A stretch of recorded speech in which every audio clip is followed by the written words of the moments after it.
nasceu em Goiânia, meu pai nasceu em Campo Grande, minha mãe brasileira, meu pai de origem japonesa. Então, os meus avós paternos vieram do Japão e se estabeleceram aqui em Campo Grande. Então, meu pai já nasceu aqui e eu sou uma mistura, né, da família brasileira com a família japonesa. Sou a quarta de 5 filhos e uma característica bem bacana da minha família é que, por ser uma família de tradição japonesa, o meu pai era prometido para casar com uma japonesa e aí ele conheceu a minha mãe, uma brasileira, e teve que romper com várias questões familiares, teve que inclusive enfrentar o pai dele para poder casar com a minha mãe. Então a história da minha família já começa com um rompimento. Minha mãe se adaptou muito à tradição japonesa, à família, mas ainda assim a gente vivenciava na minha infância alguns conflitos que existiam, porque meu avô era extremamente rigoroso e ele queria que todos os filhos tivessem casado com japoneses.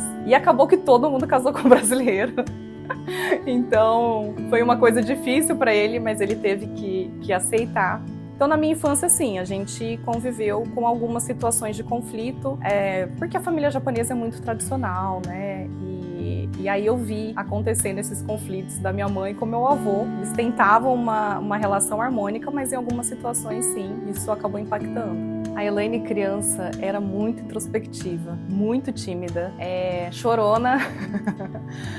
E era aquela menina reservada, bem responsável desde cedo, mas também que tinha uma liberdade para brincar na rua, com os irmãos, com os primos. E acho que uma grande característica mesmo foi a introspecção. Eu era que sempre apanhava na escola. Sempre machucava, então assim, eu vejo a Elaine criança com muita fragilidade física, emocional. É uma menina que eu já acolhi no meu coração e enfrentou várias situações às vezes de medo, de insegurança, mas também de muitos sonhos, assim, sonhos que não tinham limitações. Então, ao mesmo tempo, introspectiva, mas também curtindo a liberdade, curtindo as brincadeiras. Eu realmente tive uma infância que eu pude aproveitar. Como eu vim de uma família tradicional japonesa, na minha casa, sim, a gente não mantinha muito os rituais, né? Ninguém falava japonês, mas tinha aquela forma de educação, de que é sempre o homem que cuida da mulher. Então, meu pai sempre fez tudo por nós, assim, a gente não aprendeu a ir na padaria comprar pão, porque ele levava na escola. Nós somos 4 meninas e um menino. E o irmão, na família japonesa, o mais velho, ele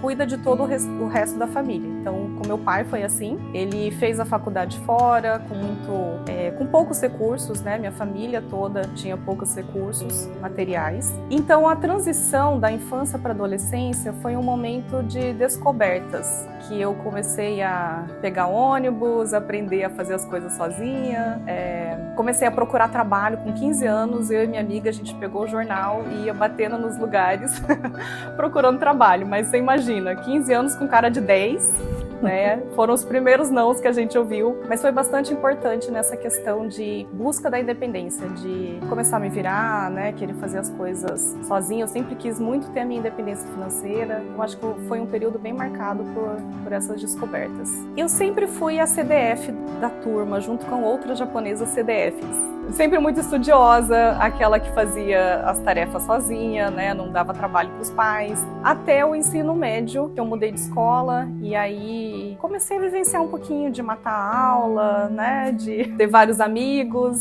Então aquela menina tímida, introspectiva, começa um pouquinho a se soltar. Eu entrei na faculdade aos 17 anos e consegui o meu primeiro estágio também. No primeiro dia de faculdade eu já comecei a fazer estágio. E aí a faculdade foi uma vivência muito bacana também, porque eu fiz federal e depois de um mês, assim, né, que a gente estava naquele ritmo de estudo, entra em greve.